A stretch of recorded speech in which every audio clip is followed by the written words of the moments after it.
Okay, magandang araw po sa lahat mga boss. Romulo Street, kami ng Tarlac Project Part 4. So, update po tayo rito.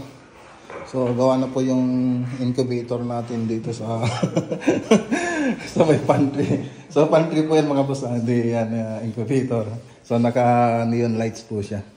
Ano, naka-group rin yung neon lights niya. So, bawat shelf siya may neon lights. Ayan. So, ito po yung kitchen cabinet natin.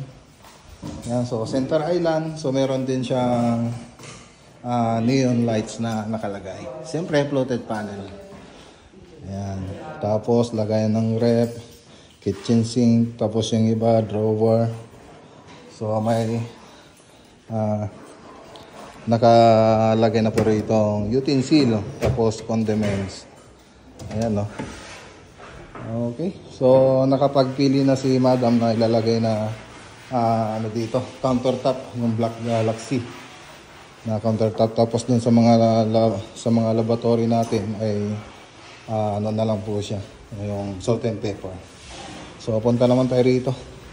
Ang dami na yung mga module natin dito sa may entertainment area. So hindi pa napailaw. Okay, so don't forget to follow my page mga boss. Siyempre, hintayin nyo lang po yung susunod na part na ito. Magandang araw po sa inyo lahat at God bless!